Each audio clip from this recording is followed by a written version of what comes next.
Welcome to the Forum, your modern-day coffee house, where ideas can be birthed, exchanged, and wrestled with. We celebrate questions, conversation, and reason as powerful tools to enlighten hearts and transform minds, shaping a new generation of thinkers, innovators, and pioneers. We're glad you're here, so pull up a chair and let's begin. Good evening, everyone, and welcome to the Forum at Q. We're glad that you're here. So the World Economic Forum has long been the stage where critical conversations around technology, sustainability, economics, and global governance unfold. It's where bold ideas meet real-world solutions and where the brightest minds come together to tackle humanity's greatest challenges. In a world increasingly defined by rapid technological advancement, the WEF serves as a platform for discussing how innovations, everything from artificial intelligence to blockchain to green energy, can be harnessed for the greater good. The themes explored here are not just about keeping up with the times, they're about shaping a more equitable, sustainable future for all. However, as with any gathering of this magnitude, the World Economic Forum is not without its critics. Some have raised concerns about the concentration of power in the hands of the global elites, questioning whether the forum truly represents the interests of the broader public, or if it serves as a platform for an exclusive few to shape the world according to their own agenda. From claims of corporate influence to conspiracy theories, to the manipulation of democratically elected governments, the WEF often finds itself at the center of debates. These are important issues to explore because, while the WEF certainly offers a platform for progress, the questions about its impact and true motivations are definitely worth discussing. Are these concerns rooted in facts, or are they part of a wider narrative built on misinformation and fear?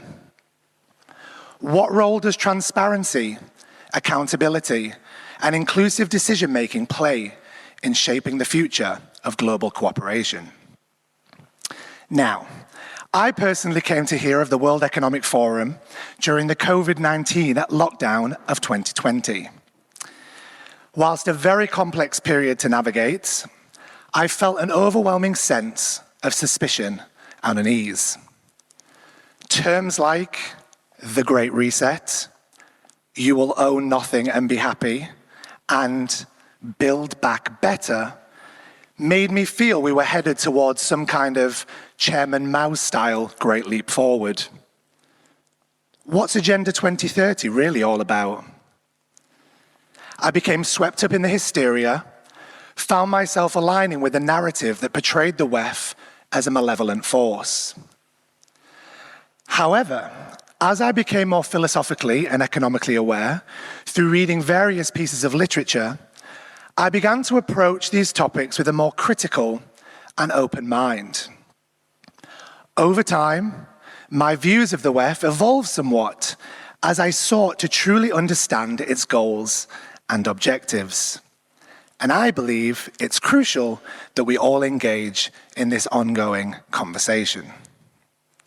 Now, joining us today is Rob Hornby, a technologist who has had the privilege of attending Davos, and he has just returned from the 2025 summit. Rob's expertise in technology, combined with his attendance to the event, gives him a unique perspective on how we can both leverage change whilst addressing the controversies that often surround such powerful institutions. And so, let's dive into the history, the ideas, the impact, and the controversies that come with it. And please put your hands together and welcome Rob Hornby.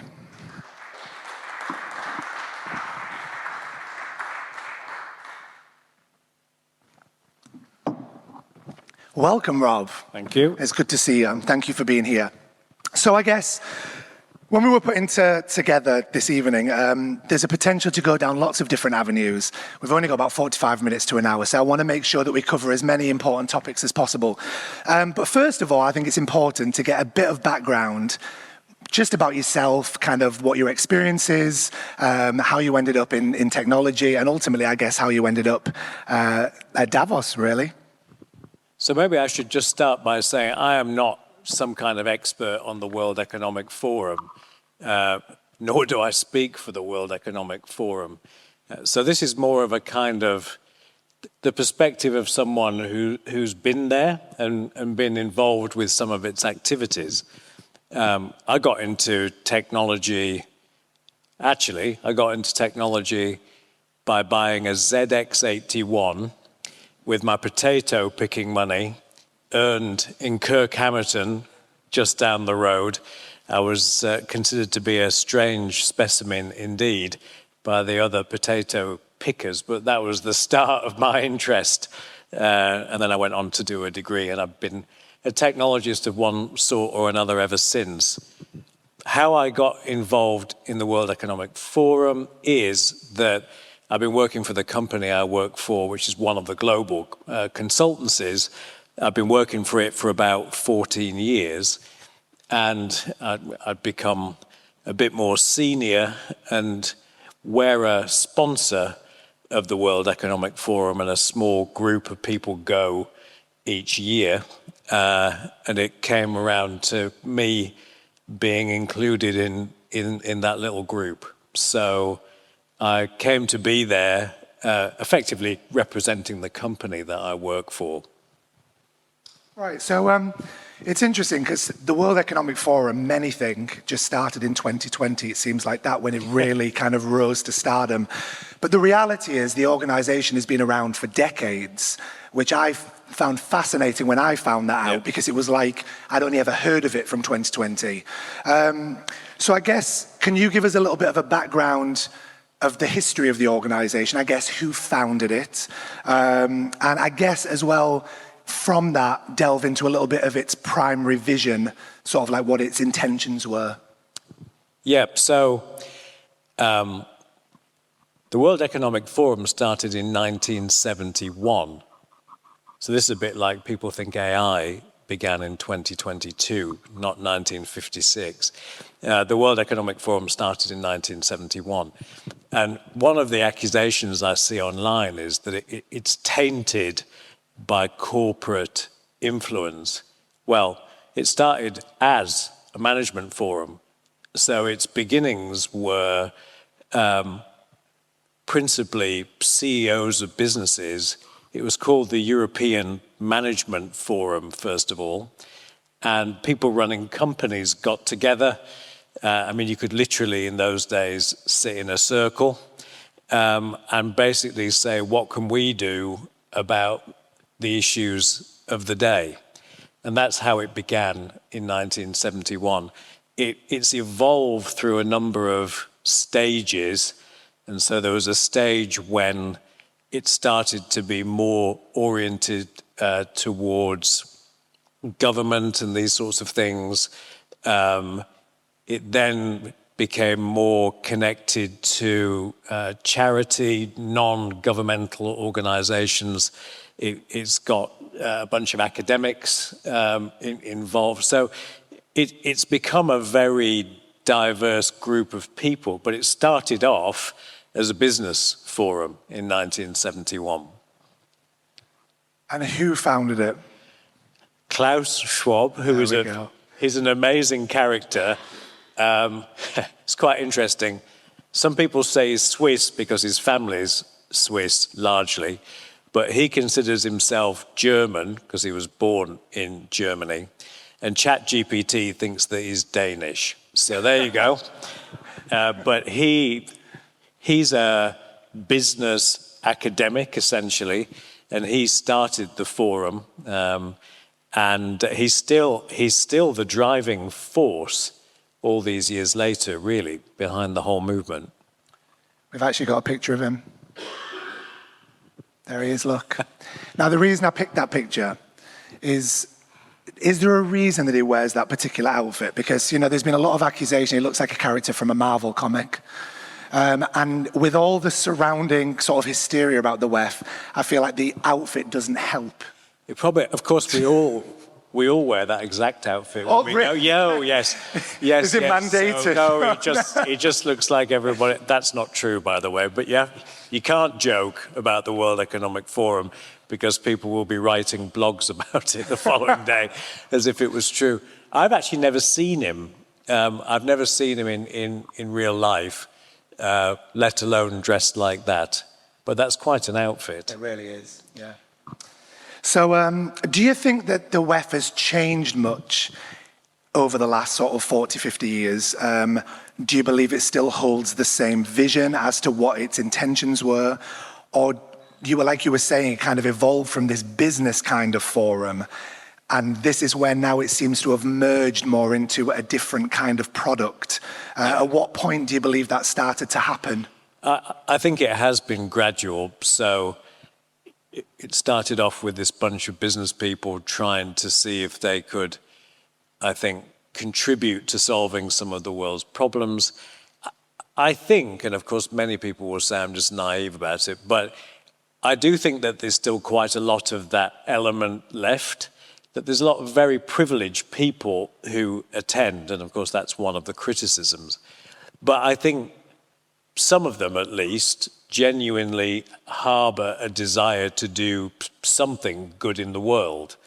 And the World Economic Forum, I think, has had a thread of aspiring to do that all the way through. But it's broadened its scope over time. And it certainly is not a business forum in any recognizable sense. I should probably actually, maybe I'll come on to it to explain what Davos actually looks like when it's on, because that's quite interesting in itself. But there's always been academics. There's been a lot of emphasis, I would say, on world. Maybe people have forgotten a bit about economic and forum. There's always been a lot of economists associated with the World Economic Forum. And the academic piece is quite big. And some of these things that get the reactions, they're sort of thought pieces. It's like a think tank in that respect. And it puts out these papers and ideas in order to try and advance the debate, I think. So there's an academic piece to it. I think there was a time when genuine heads of state used to turn up. Most governments have a representative there, but it's not normally the head of state. Rachel Reeves was there for the UK government when I was there, and there are some recognisable faces from different countries there.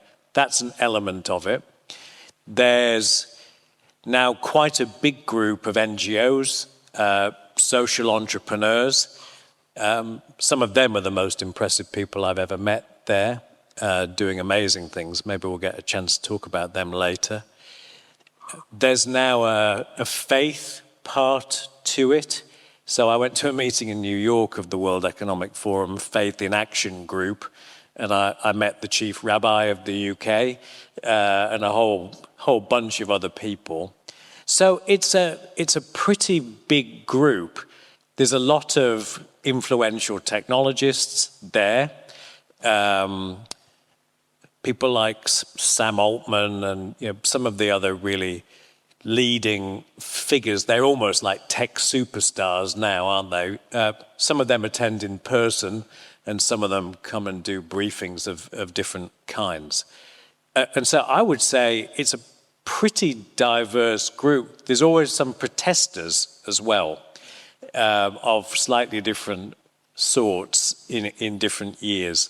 And they're quite interesting, actually, because they're there in very small numbers, because the security is very heavy. It's usually really cold, and I do think it's absolutely miserable for them, but they feel strongly about what they're protesting about, and they're there year in, year out, trying to get their message heard.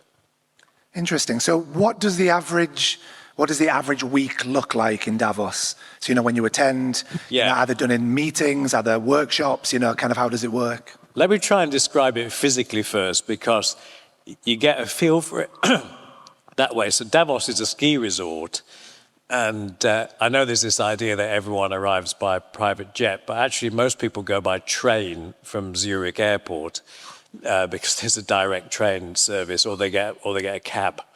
So there's not very many people arriving by exotic means. And that's interesting, isn't it? Because there is this view that everybody who attends Davos flies in on a private plane. Yeah. And when you said that, it's kind of completely shatters this illusion that everybody is coming in by that means. Yeah, because actually I failed to mention a group of people who are there in extraordinary numbers, and that's journalists. Huge numbers of journalists, and they all, nowadays, they set up their own areas and they have their own events. There's also, and I should have mentioned this, some what I would call, I probably shouldn't call, parasite events, who basically set up in the vicinity a parallel event. I think it actually creates quite a good ecosystem, but there's no doubt that they're there off the back of the World Economic Forum. But there's a number of them. Some of them are more tech-themed. Some of them have other sorts of purposes. So it's a sort of ecosystem. In terms of the physical layout, it's a small ski resort. And so, weirdly, and I imagine it's just how they organize it, I stay in a hotel as far away from the conference center as it's possible to get before leaving Davos. But it is one of the official hotels, and I've been 3 times in a row, and I've stayed in the same room in the same hotel 3 times in a row. So I think what they do is they say, who's here again? We'll just leave them where they were, and we'll deal with the new people as an exercise. And it's a long promenade, and you see the mountains. It's actually really very beautiful. It's a long promenade which ordinarily just has shops on either side and hotels. But for that week, the shops are taken over by companies and organizations, and they're all done out. And they become the places where things are hosted. And then there's also a huge conference center, which has also been extended, which you have to go through airport-like security to get into it. And that's where all the main sessions are held, in that big conference center. And then there's a bunch of lounges and things that service it. And so it's just a ski resort, but it's kind of repurposed for a week. And for environmental reasons, they don't treat the snow, if there is any. And so there's always a number of people every year that break limbs. But they supply you with these little plastic things to put on your shoes that have spikes in them to stop you falling over. And I dismissed them for the first 2 hours of my first trip, and then I realized why they were there. So it's just like going to a winter resort, really, except it's there for a different purpose. And on some days, when I'm around, I'm out of my hotel room for 12 hours, and I can do more than 20,000 steps just walking around the place from thing to thing. Do you think holding it in Davos, which is kind of this very prestigious ski resort, has somewhat kind of tainted the view of ordinary people? Sort of to say, we have this group of people going into a forum to discuss, which a lot of people think is things that are going to have a direct impact on my life in this very kind of, like I say, exclusive, very wealthy area. Do you think that can kind of pose a disconnect to like your ordinary working man, so to speak, which is why often you get such backlash in a way? I think, to be honest, the whole thing has that effect. Right. Because, it's in a prestigious place. It's a lot of, not everyone by any means, because I go, but there's a lot of very influential people there, a lot of very wealthy people, although sometimes that connection is a bit overdone. I don't think everyone who goes there is incredibly wealthy by any means. Particularly, the journalists and the NGOs and the people who go representing companies like me, they're not in the same bracket as the sort of people who get talked about. Nonetheless, it's still an unusual cross-section of people. And I don't think, in all honesty, it's trying to be representative of the population. I don't think it is. I think it's trying to gather together certain types of people to have a particular kind of conversation. And do I think that, therefore, that does create a disconnect and account for some of the reasons that people don't like it? Yeah, I do. Yeah. I do. Well, that leads me on to the question of this idea you'd said earlier that people from all businesses and areas attend. Yeah. But it's this idea, do you believe that there is this kind of unanimous acceptance of the general vibe of the event? We'll get into this later, but particular ideas of what they share? Or would you say it's kind of a mixed bag? Does everybody agree, or how does it work? Yeah, I think it is a mixed bag, actually. Everyone is there for a reason. So you don't, because it's quite expensive to go. So everyone's there for a reason. They're either there because they want to raise the profile of their company, that's why we go there, or they have a product, or they have a startup that they want to be funded, or they have a cause that they want to press, or they have a network of people that they get the opportunity of meeting all in one place. So there's lots of reasons why people go, and it's often a combination of those things. I would say everyone's going for a reason that makes sense for them, and so they're going to get something from it, or they're going to try.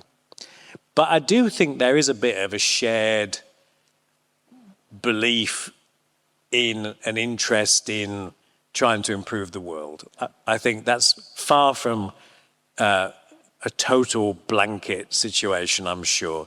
But I sense that in the conversations that I'm in, that most people share some interest in trying to do something positive while they're there. But I think, this year, Trump addressed the forum, and I think having it this year in the week of the inauguration of Trump was really quite interesting, because in some ways Davos and Trump's first round of executive orders probably represent two ends of a spectrum of a sort of Western capitalist aspiration. So you saw some a pretty broad spectrum of things on show in a week. So Trump addressed the forum. In the past, Putin has addressed the forum. Melee did last year. So they do deliberately get some disparate voices in there. And there are some very lively discussions. So there's, the AI people, but there were some people from some of the, AI responsibility type pressure groups who were there trying to stop, challenge, regulate, So there's some deliberate mixing of views. I think almost everyone who's there is some kind of capitalist. It's certainly not a socialist forum. And yet, of course, one of the criticisms of it is that stakeholder capitalism has some features of socialism, and yet it's not really supported by the left. Yeah, this is where the conflict comes, really, because again, if we go back to Klaus Schwab, when he makes comments, like the Great Reset, now is the chance to, reform society. And then we had the video that came out, you will own nothing and be happy. Then we had all politicians saying build back better, and the wall wearing the coloured brooch. Yeah.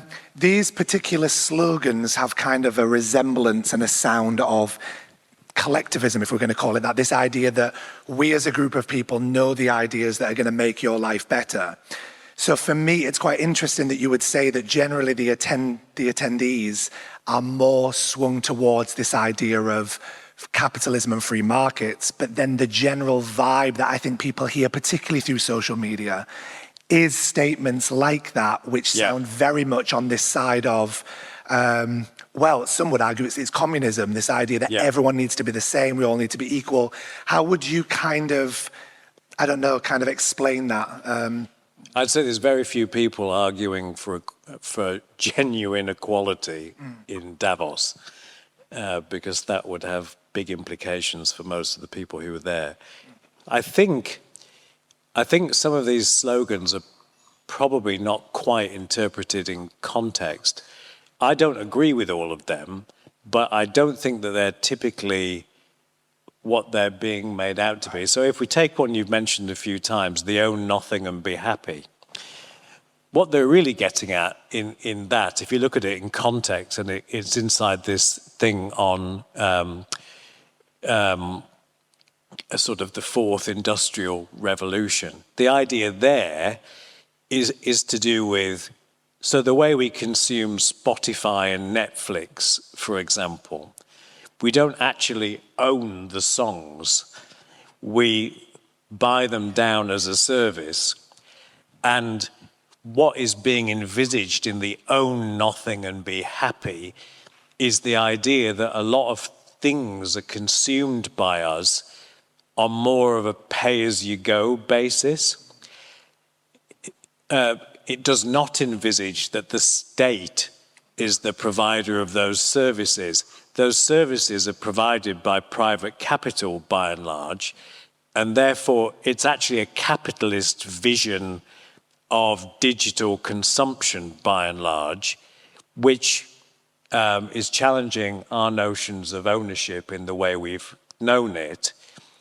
I don't ever think it will get to own nothing and be happy, but the vision that it's putting forward is actually a vision of private capital providing services that are procured by private citizens on a consumption basis, which is an awful long way from communism. Absolutely, and it's interesting you should talk about context, because one of the things that really opened my eyes was the term useless eaters was going around on social media. And of course it was linked, they were putting in the same image as Klaus Schwab's The Great Reset book. Yeah. When you realize he actually doesn't talk about it in there at all. It's actually from a book by John Coleman. And then there's the philosopher Yuval Harari, who also talked about the useless class. Yeah. But you realize he wasn't actually saying that he believed that humans were useless.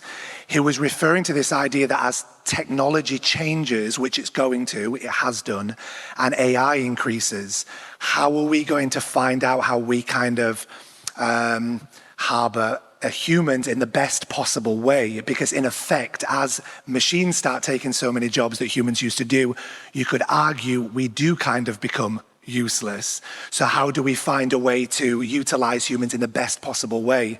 But anybody looking at that would have assumed out of context that he was referring to humans almost as this thing that he wanted rid of, which was categorically untrue.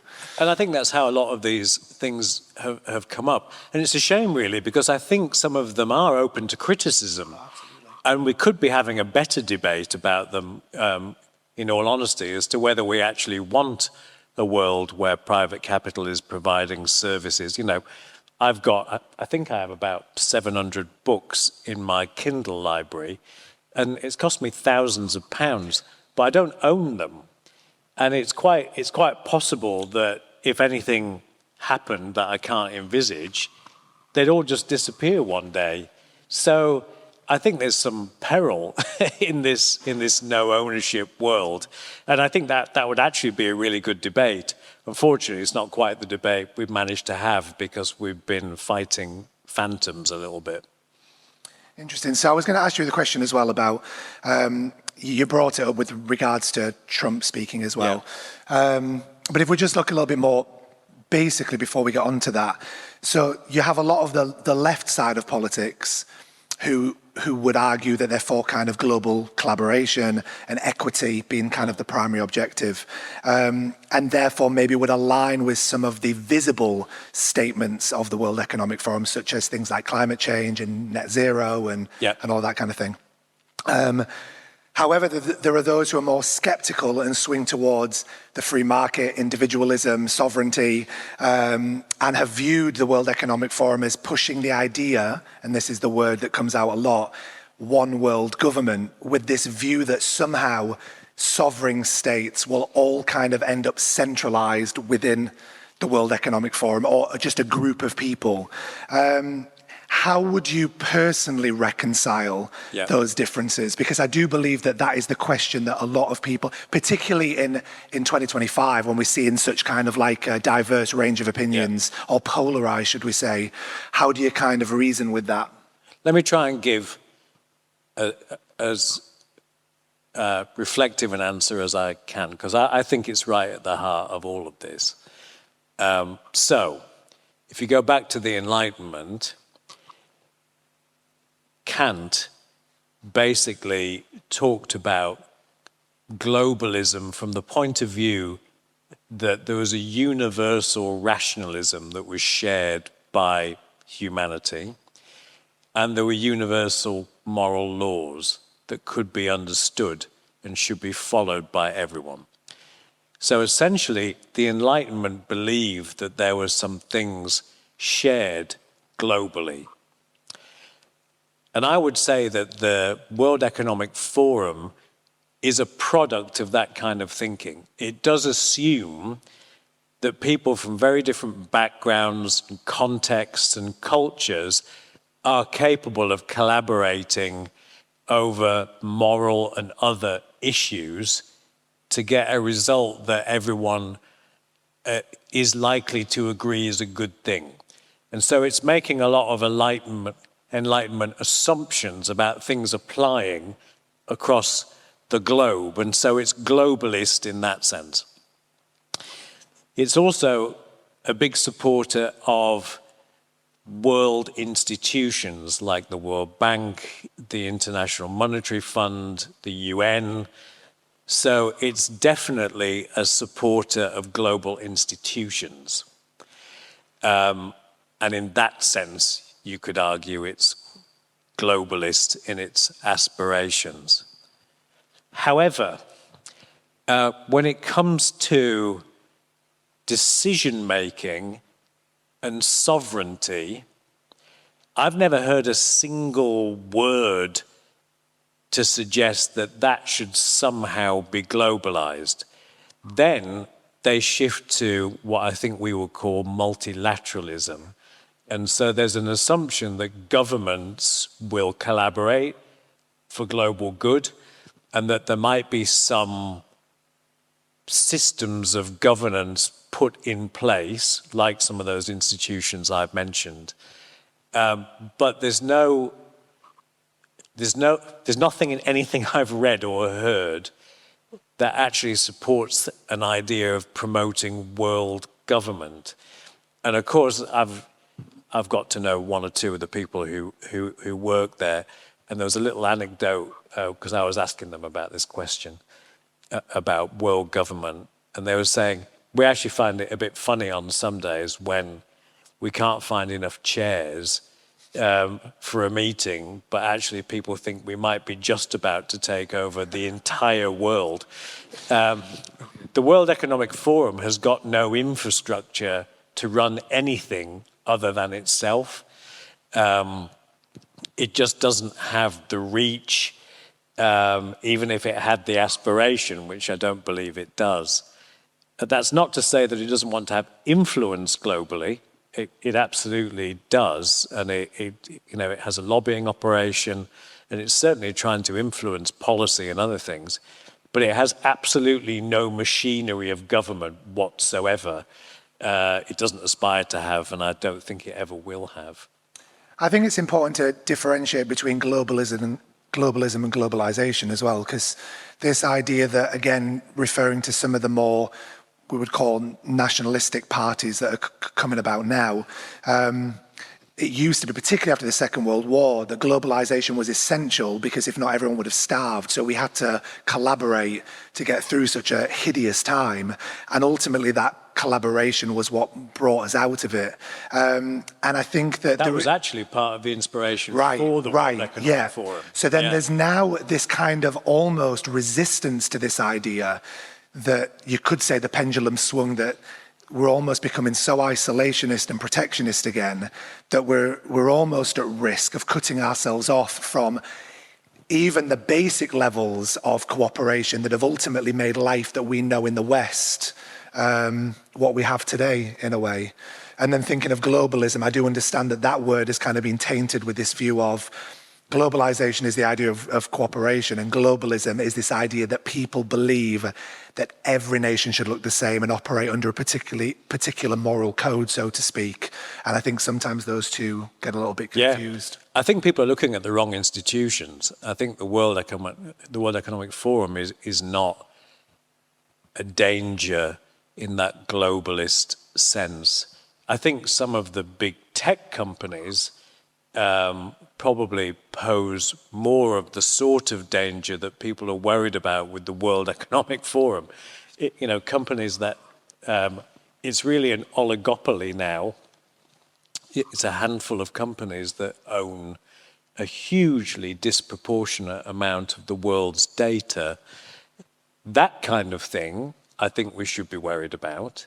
And that's actually being accelerated with the generative AI platforms and all that's going on there. To me, that's much nearer to being a globalist threat, because those organizations don't really seem to be accountable to any nation state. They sort of transcend all of that. And I think we might be looking in the wrong place for things to worry about. So I was thinking, I don't want to get too philosophical, but you were talking about capitalism before, which is a topic I love, and I know we've got Yaron coming up in May to do a full lecture on it. But whether we like it or not, capitalism has become like a tainted word, like a dirty word. And I think particularly within the education systems, there's a particular view of what it means, what it represents. And I would argue that particularly, what I've seen, I know that people may have a different view, particularly over the last 10, 15 years, there has almost, especially with postmodernism, very much this swing towards like virtues such as sacrifice, altruism, collectivism, the idea that, we should give up more for the sake of the many and things like that. And as much as I understand that, you could argue that a certain element of sacrifice for those that you value and you love is important, but do you think that as culture has shifted into more of this altruistic mentality, for example, we shouldn't be, we should be turning our heating off, we shouldn't be driving cars, we shouldn't be flying because, we need to save the planet and things like that, that as that kind of philosophy has taken hold, particularly in the younger generations, that the WEF is kind of now, and business is having to find a way of modeling and selling itself, almost kind of like reclaiming capitalism as a different model to appeal to those people, if that makes sense. Well, I think we're in the midst of a huge shift, actually, where I think we had seen quite a big drift, including in business, towards ESG, diversity and inclusion and these sorts of things. And I think, frankly, people were doing that in business. They were doing it for different reasons. It's been really instructive to see, well, firstly, I think part of the reason that Trump is in the White House is a reaction to some of the excesses of that. Not that I think either of those two examples I mentioned are intrinsically bad things. I think they have lots of good things in them.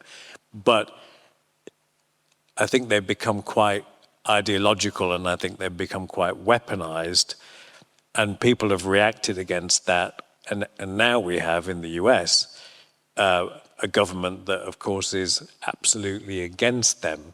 And it's interesting to see the corporate world, and this was happening in front of my eyes at Davos, the corporate world getting to grips with it. There were some companies that just dumped all those programs in a week. I mean, as if they'd never existed. And then there's other companies, and it's hard to predict who comes out where. Jamie Dimon from JP Morgan basically said, inclusion is just part of the way we function. So, of course, we're not giving up what we do because it just makes sense to our business. So people have responded in a big spectrum of ways, but I think what's happened now is there was a drift, but it was a sort of collective drift one way, and now you've got two poles, and in some ways Davos actually represents one of them, and now probably the Trump administration represents another, and companies are having to choose where they align themselves and ask themselves, I think, what do they stand for? What do the leaders of those companies believe in? I think it's going to be quite an interesting time. And I think it might lead to some good things, actually, because things probably had got a bit out of hand in how ideological they've become. And I think people were just going along with them. So now people have to ask themselves some questions about what they stand for. Ultimately, as difficult as that might be, I think it will be good. Yeah, that's interesting. So you do think, as much as people may disagree with the flip side of what's come about, yeah, sometimes what it does is it pushes, like you say, people who hold a particular dogma or ideology, when you're met with kind of the opposition, it sometimes offers you the chance to reflect as to whether the way that you're presenting it or pursuing it is working, I guess. Yeah, so you can ask the question, is all the language useful? Right. If some of the language isn't useful, or it's got very technical, or the language itself is actually making the debate difficult, ditching some of that language might be a good thing. So I think it was time that some of this was reflected on, and because the quality of debate, particularly online, has degraded to the point where we're not really having conversations. That's why the forum's so important. I don't think we've been in a dialogue about these things. If you disagree on this side, you get cancelled. If you disagree on the other side, you get trolled. And so no one's really having a proper conversation, and it probably takes something massive like this, where you see this sort of, someone was talking about Davos man, because there's a book called that, on one side, and Mar-a-Lago man on the other. And people are having to choose where they sit on that spectrum. Yeah, I mean, one of my favorite sort of presentations was last year when Milei spoke. I thought he was absolutely fantastic, and I've listened to a lot of talks, and again, there's a lot of information that can be found. One of the differences I found with Milei, obviously coming from a very much a libertarian perspective, was just the language just seemed very different, and it was, if you think about the idea of, the founding fathers of America were very much the Declaration of Independence, that the individual is sovereign and that, we should be pursuing, life, love and liberty and all of that. There was a vibe that came from Milei, whether you agree with his economic policy or not, that gave this vibe that humans were something, that, you have within you this power to pursue goals, to achieve things, you're amazing. And that kind of gave me a sense of, I like this language, whether it's just because that's the sort of thing that I enjoy. But I guess I looked at that and thought it did seem, when I listened to the general talks from other speakers at the World Economic Forum, I find it does tend towards more of a groupthink mentality rather than that vibe that Milei delivered.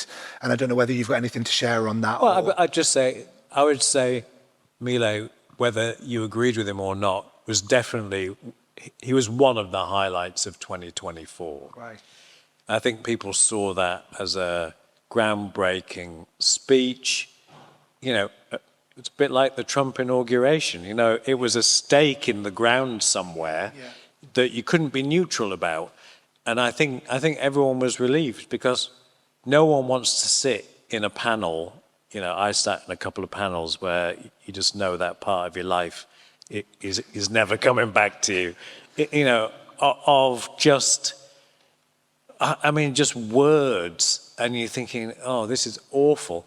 And then the best of things, the best thing that I attended this year, apart from kidnapping the head of the World Food Programme by accident, but that's another story.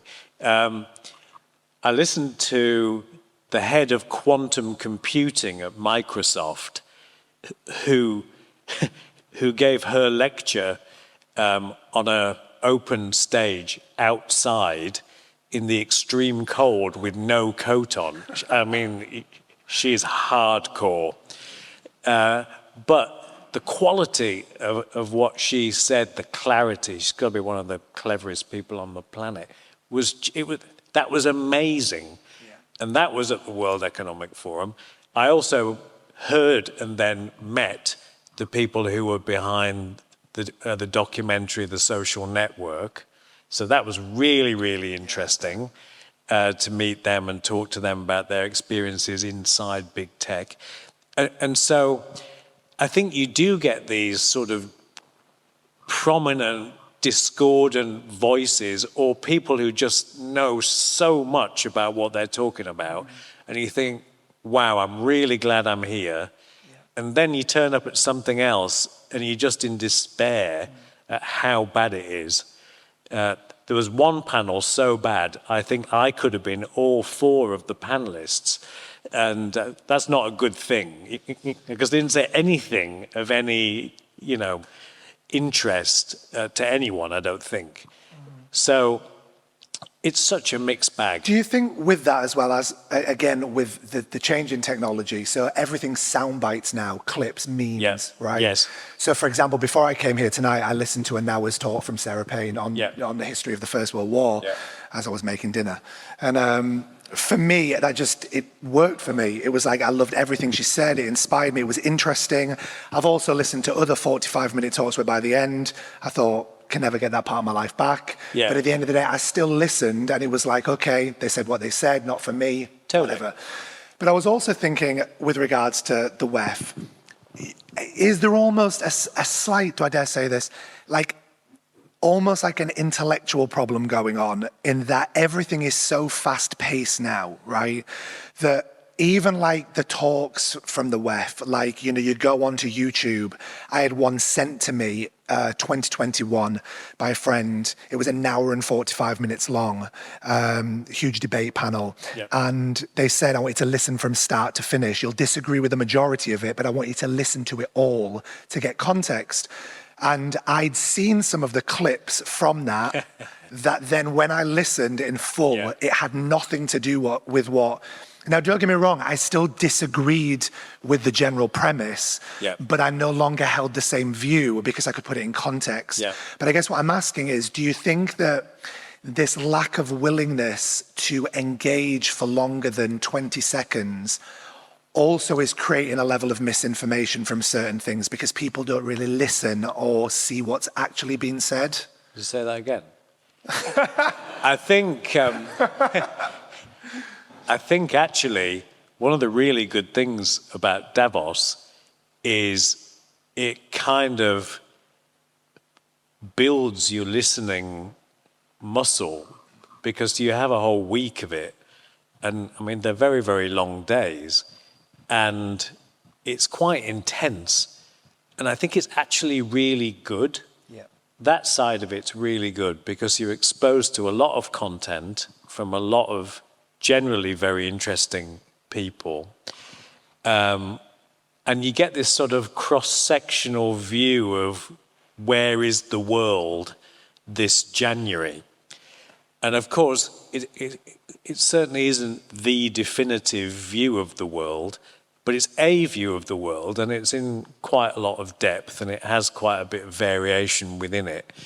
And actually, that's one of the things I like about it. I actually like to sit and just be immersed in all of that for a week. That feels like a bit of a luxury, and it's maybe a bit of a dying art. because the consumption of the sound bites, I think, is quite a lot of what's wrong with our world, because expending a lot of emotional energy about something that you genuinely disagree with is one thing. Expending the same amount of energy over something that turns out to be not what was really said is another. Yeah, definitely. And I think we've got a lot of that going on. And whatever you think of the World Economic Forum, it's got a lot of depth of content, and it's got a lot of people who feel strongly about their subject, and it's a proper place for you to engage. Yeah, I think that's great. So just a few more questions before we wrap up. Do you believe the WEF has a future? It's a really interesting question, actually. I think its vision of the world is currently under challenge. I think it has been for quite some time, actually. And I think, therefore, you can interpret that two ways. You can say it's something born in another time and another context that's losing its relevance. Or you could say it's something we still need amidst the competing views of what the world should be, to make sure that that particular point of view continues to be represented. I'm currently in that latter camp. I think it's got a voice, and I think it needs to continue to have that voice, because I was saying how powerful it was to see the difference between it and the Trump inauguration period. If you didn't have it, there wouldn't be anything to contrast it with, and I think it would not have been as easy to get your head around the situation. So I hope it continues to exist. If you ask a different question, which is related, are these the people who are deciding the future and running the world? By and large, I would say not. A lot of the conversation at Davos this year and last year was really about people who weren't there. So there was a lot of talk about China, a lot of talk about Trump, a lot of talk about some of the technological advances from people who weren't represented. And so I don't think it is this ultra-powerful group who are deciding things on behalf of the world. And therefore, maybe it's diminishing, because maybe it once was. Interesting. Okay. What do you think is the biggest misconception of the WEF, and would you want to change anything? Has anything particularly surprised you in your time attending? Well, let me tell you a story, a quick story about something that did surprise me in a really positive way. I was told you should definitely go to the Social Entrepreneurs Breakfast. It's at 7 o'clock in the morning. And for me, staying in this hotel on the edge, it's even further than the conference center. You go past it and then up a hill. And Davos is quite high up, and so some people, including me, don't really sleep very well. And that particular night, I didn't really sleep at all. I actually just worked for the whole night. And I thought, am I going to this thing? I thought, right, I'm going because they've told me it's good. And I arrived in a foul mood. I mean, I'm a fairly even-tempered person, but I was in a foul mood. And I sat next to this guy who just made it worse. This incredibly self-important person. I just thought, I can't be doing with you, and I don't know why I came. But then some of these people started to talk about what they were doing. Yeah. And there was a lady who was using AI to bring health screening to people in Brazil who have no access to a doctor. And they were using AI to find the at-risk people and take the medical provision to them because they couldn't go from where they were to anywhere. And she told a very moving story, which I will not tell because I'm actually not able to get through it without getting emotional, so I'm not going to do that. But basically, she was righting some wrongs about how the data had been used in the past. And then there was another person who, he'd been some big corporate executive, but he dedicated himself to improving the quality of education of this small island off the coast of Australia by creating online sort of tailorable training and education because they haven't got enough teachers. And some of these people living on this island aspire to do much more than live on this island for the rest of their lives. And they'd built something so good that Harvard Law School had bought it for millions of pounds because it was better than anything they had. And it had created a fund to allow him to do this for the rest of his life. And I sort of sat there and I thought, okay, there's another side to this whole thing. You know, these people are on a vocation. They've made big sacrifices. They're operating in quite difficult situations. They're not in any way wealthy. And yet they're hugely impressive.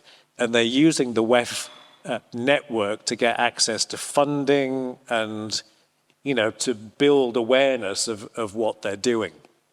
So that was the biggest thing that surprised me. And I left in a much better mood than I arrived. That was a real highlight for me. In terms of how would I change it if I had the power to do it, my fear is, and this is a funny thing to say, there's more and more people like me who go now. And I think maybe the burden of us in such large numbers, sort of corporate people who are there, I think there's a risk that the whole thing is diluted by sponsors and, you know, people who are there to try and raise their brand and network and this kind of thing. I think it needs to probably recapture a little bit of its 1971 form of a circle of people sitting around saying, what can we do to address the issues in the world? I think the more they capture that, and they do capture that in some of the things that they do, and the less it's about people paying money to make connections, the better. That's amazing. Becomes more personal, doesn't it? Yeah. Yeah, really good. And just as we wrap up then, before we go to questions, if anybody's got any, what are your next steps in business and life? Oh, wow. Well, that's a big question to finish with. Well, I was on the World Economic Forum Future Council on the Future of Growth, which was a bunch of economists and me listening to them. But it was very, very interesting. That's finished now. They've asked me to go on the Faith in Action conference, which is really interesting because they're not quite sure what to do with these sort of religious leaders, but they recognize that they're part of the ecosystem. What they like about me is that I sort of span the world of faith, but also the world of business. And so I sort of provide some connective tissue between the two. So I'll be doing some of that over the course of the next 2 years, which I'm actually really looking forward to because there's not that many places that you get to see people from so many faith traditions in one place, you know, in a dialogue together. That's absolutely fascinating. So I'll be doing some of that. I've actually just taken over as the co-CEO of the company. So there's two of us who, between us, are now running it. So I'm on a bit of a learning curve. And I'm going to be a bit of a nomad because I have to spend quite a bit of time in the US over the course of the next few years. So there's quite a lot ahead, to be honest. maybe a little bit more than I would have chosen. But on the other hand, it's a great privilege to do these things, including to go, to the WEF and see all this. It's a fascinating thing to see, whatever you think of it. And I feel very fortunate to have been in a position to be on the inside of it and been able to form a view from the inside. And I'll be going again next January. Amazing. Well, Rob, thank you so much. That's been wonderful. I hope you've all enjoyed that. So, yeah, thank you. Thank you.